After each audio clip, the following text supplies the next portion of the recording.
Siapa di sini yang masih bilang kalau persamaan dasar akuntansi itu susah? Pasti kalian belum nonton video aku yang pertama yang membahas tentang persamaan dasar akuntansi part 1.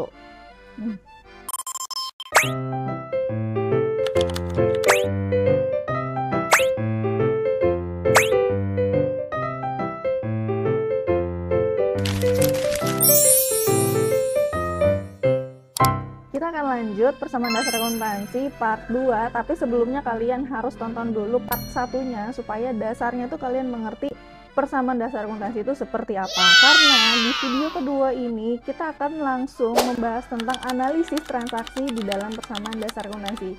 Check this out. Ada satu petunjuk yang harus kalian ikuti dalam menganalisis transaksi di dalam persamaan dasar akuntansi, yaitu setiap kali ada transaksi itu mempengaruhi minimal 2 akun sekaligus. Jadi kalian harus mencatat di dalam 2 akun sekaligus untuk 1 kali transaksi minimal. Oke teman-teman, di sini aku mau reminder dulu penggolongan akun di dalam akuntansi itu ada 5 golongan. Golongan pertama itu aset atau harta, itu berisi seluruh sumber daya yang dimiliki oleh perusahaan. Kemudian golongan yang kedua itu adalah hutang atau liabilitas. Ini adalah kewajiban perusahaan kepada pihak lain. Golongan yang ketiga itu modal atau ekuitas, ini merupakan hak pemilik atas perusahaan. Kemudian golongan yang keempat itu adalah pendapatan, itu adalah hasil dari usaha perusahaan. Kemudian golongan yang kelima itu adalah beban atau biaya. Nah, itu semua yang dikeluarkan untuk kegiatan operasional perusahaan. Untuk persamaan dasar akuntansi ini kita bagi menjadi 2 sisi kiri dan sisi kanan. Untuk pencatatan di sisi kiri itu adalah pencatatan aset, sedangkan pencatatan di sisi kanan itu adalah pencatatan hutang, modal, pendapatan, dan juga beban. Seperti biasa, aku akan bahas persamaan dasar akuntansi untuk analisis transaksinya dengan soal cerita. Let's go!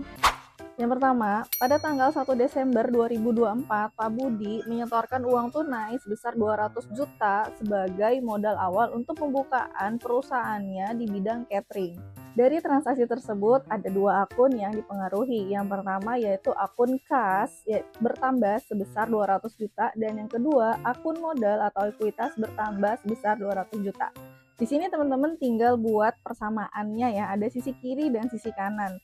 Akun kas bertambah dan akun modal bertambah sebesar sama-sama 200 juta. Kemudian pada tanggal 2 Desember, Pak Budi membeli perlengkapan untuk keperluan kantor sebesar 1 juta secara kredit.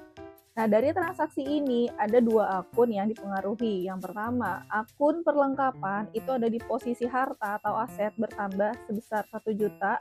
Dan yang kedua adalah hutang juga bertambah sebesar 1 juta karena perlengkapan itu dibeli secara kredit. Tabel persamaan dasar akuntansinya kita buatnya per tanggal seperti ini ya. Jadi setiap kali transaksi itu dibuat satu baris sehingga per tanggal itu kalian bisa tahu total hasil akhirnya berapa jumlahnya dari masing-masing harta dan juga modal ataupun hutang. Kemudian pada tanggal 5 Desember, Pak Budi menerima pesanan nih dari salah satu pelanggan dengan total pesanan sebesar 5 juta rupiah.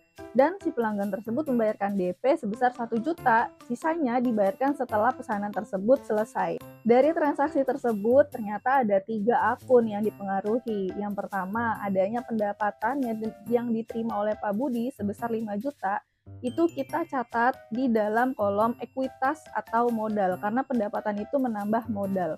Kemudian yang kedua itu adalah bertambahnya uang karena si pelanggan tersebut membayarkan DP sebesar 1 juta. Jadi kas bertambah sebesar 1 juta. Dan yang ketiga, karena sisanya dibayarkan nanti ketika pesanan selesai, maka ada piutang yang timbul. Maka dari itu piutang bertambah sebesar 4 juta di dalam bagian dari aset. Di tanggal 8 Desember, Pak Budi membayar utang atas pembelian perlengkapan yang dibelinya di tanggal 2 Desember senilai 1 juta. Nah, dari transaksi ini ada 2 akun yang dipengaruhi, yaitu yang pertama hutangnya berkurang sebesar 1 juta dan yang kedua uang kasnya pun berkurang sebesar 1 juta rupiah. Selanjutnya di tanggal 10 Desember, Pak Budi membayar biaya listrik yang sudah jatuh tempo sebesar 1.500.000 rupiah secara tunai. Dari sini ada 2 akun yang dipengaruhi. Yang pertama yaitu uang kasnya berkurang sebesar 1.500.000 Yang kedua yaitu ada beban yang dibayarkan untuk pembayaran listrik. Nah, beban ini kita catat di akun modal karena beban itu akan mengurangi modal sebesar 1.500.000. Karena ada kebutuhan pribadi yang mendesak, di tanggal 12 Desember Pak Budi mengambil uang tunai dari uang kantornya sebesar 2 juta untuk kebutuhan pribadinya. Dari transaksi ini ada dua akun yang dipengaruhi. Yang pertama, kasnya berkurang sebesar 2 juta. Dan yang kedua, Prive itu pengambilan uang untuk keperluan pribadi pemilik itu pun ada di akun modal. Jadi modalnya berkurang sebesar 2 juta rupiah. Ini dia rekap dari analisis transaksi yang sudah kita bahas dari awal pembukaan sampai dengan transaksi terakhir seperti ini untuk persamaan dasar akuntansinya. Jadi teman-teman, di dalam persamaan dasar akuntansi seperti rumus yang sudah dibahas di part 1 bahwa aset sama dengan liabilitas ditambah ekuitas, dan terlihat di sini total aset itu nilainya harus sama dengan total liabilitas ditambah total ekuitas. Buat teman-teman yang butuh contoh lebih detail lagi untuk analisis transaksi di dalam persamaan dasar akuntansi, contoh soal yang lebih kompleks itu bisa kalian dapetin, linknya ada di bio aku ya. Klik link di bio aku aja, di situ nanti aku udah sediain materi yang bisa kalian peroleh untuk persamaan dasar akuntansi ini secara lengkap. Ada contoh soal dan jawaban dan juga versi dari akun berbahasa Indonesia dan juga berbahasa Inggris. Terima kasih sudah nonton video ini dari awal sampai terakhir. Yang masih belum paham tentang persamaan dasar akuntansi, boleh komen di bawah. Jangan lupa subscribe, like, comment, and share video ini ke teman-teman kalian. Kita belajar bareng tentang akuntansi.